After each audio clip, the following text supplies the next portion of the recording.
Semua, pada kesempatan kali ini gue bakal bahas film PK. Film ini dirilis pada tahun 2014. Film ini bercerita tentang alien yang terdampar di planet bumi dan gak bisa pulang ke planet asalnya. Banyak hal yang menarik nih dari film ini. Jadi daripada gue berlama-lama, ini dia alur cerita PK. Film diawali dengan seorang pria yang turun dari sebuah UFO tanpa menggunakan baju. Ya, bisa dibilang polosan aja sih, lo tau lah ya. Lalu kemudian pria UFO tersebut melihat sosok pria lain di sana.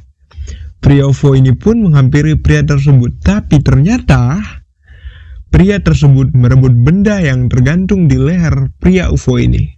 Di tempat lain, di hari yang sama, Shin berganti menjadi seorang wanita bernama Jagu yang ingin menghadiri sebuah acara. Namun sesampainya di sana, Jagu kehabisan tiket.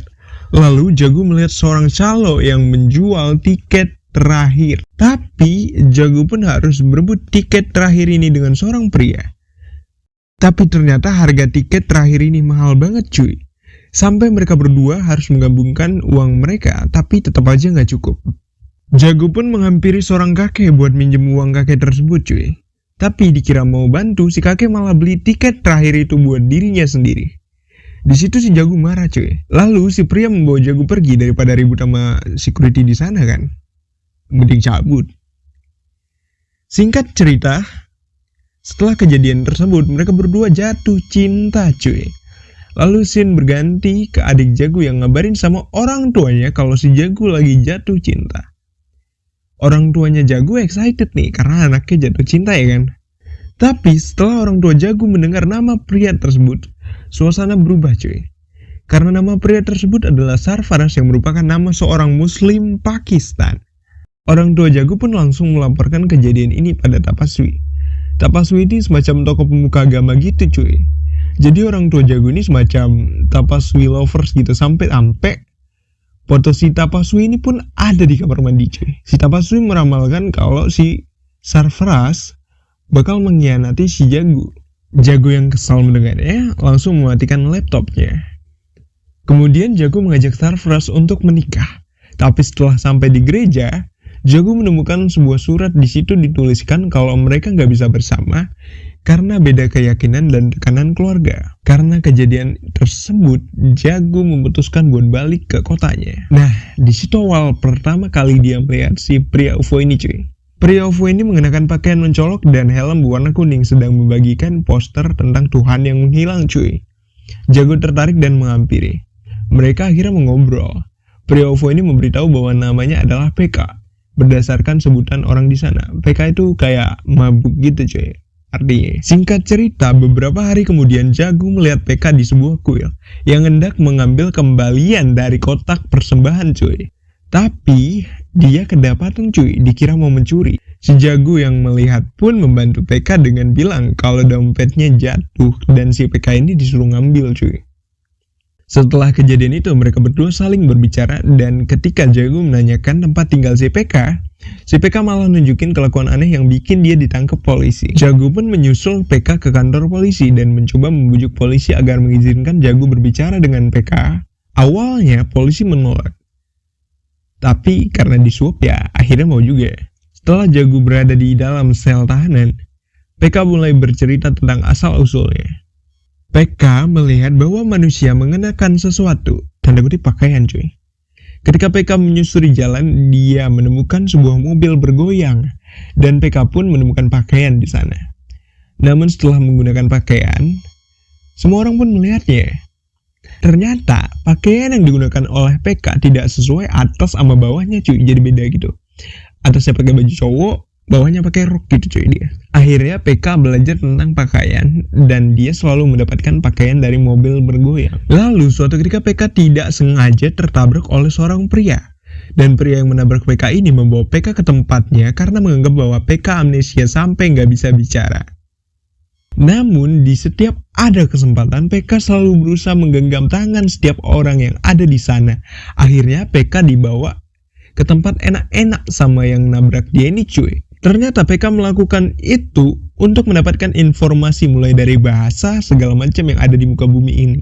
Setelah itu PK membangunkan laki-laki yang membawanya dan mengajak laki-laki tersebut ke tempat pertama benda miliknya dicuri cuy, dan menjelaskan semuanya. Si laki-laki pun berkata, mungkin barang PK yang dicuri telah ada di Delhi. Tanpa pikir panjang, PK pun berangkat ke Delhi. Sesampainya di sana, PK pun tidak mendapatkan petunjuk apa-apa, melainkan kalimat semua orang yang mengatakan bahwa Tuhanlah yang dapat membantu PK. Dan dari sini pun cerita mulai berfokus pada PK yang selalu mencari keberadaan Tuhan. Adegan berpindah pada PK yang membawa kelapa dan nampan persembahan ke kuil.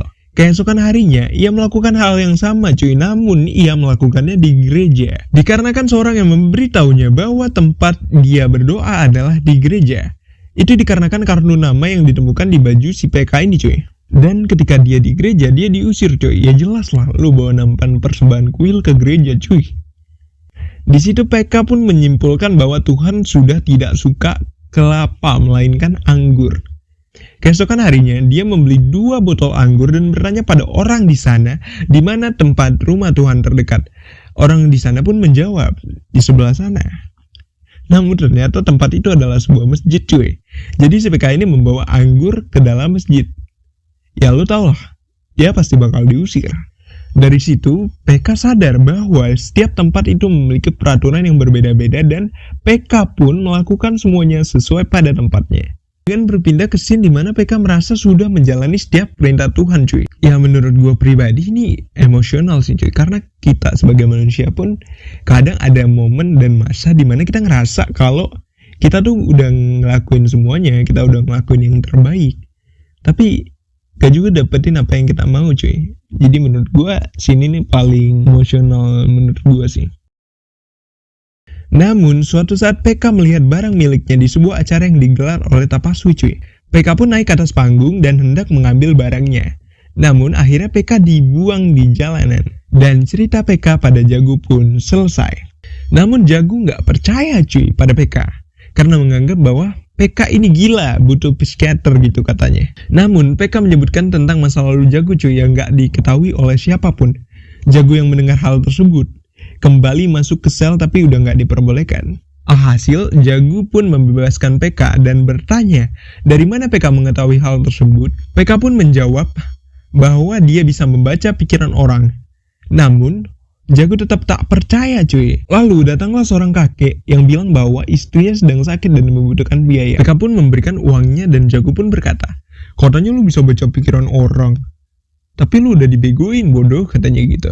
Di sini aja nggak ada rumah sakit.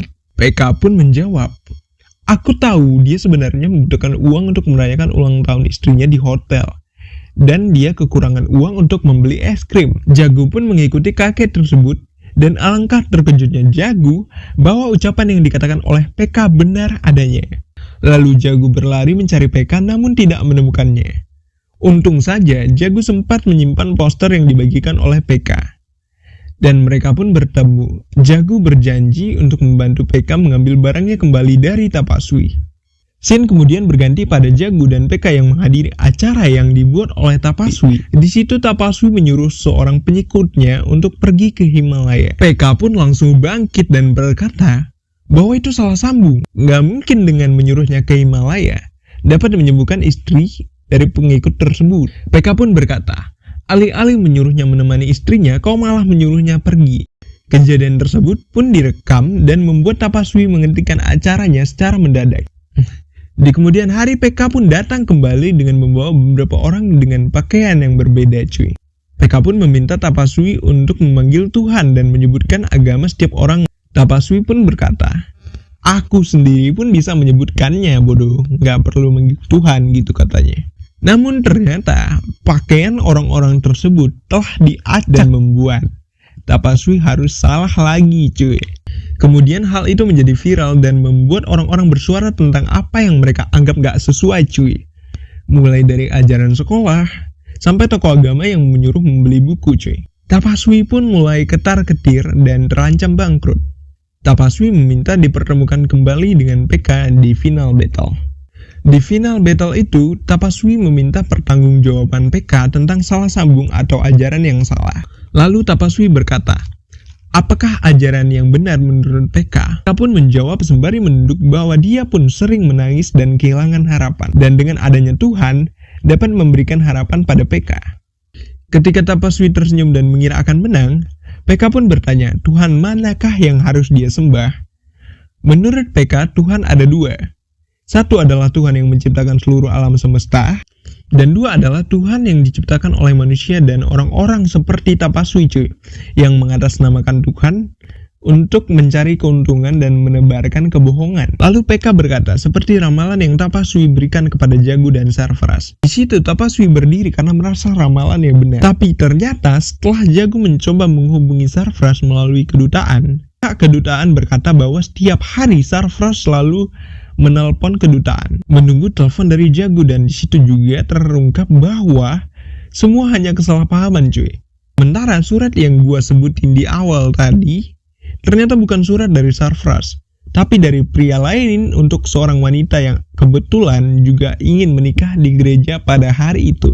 Atas kejadian itu, PK pun memenangkan final battle dan mendapatkan kalungnya kembali. Lalu PK pun pulang.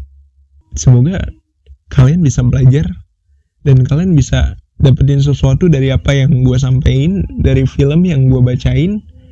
Kalian aja bisa dapat sesuatu gitu kan cuy. Ya udah, gue pamit undur diri.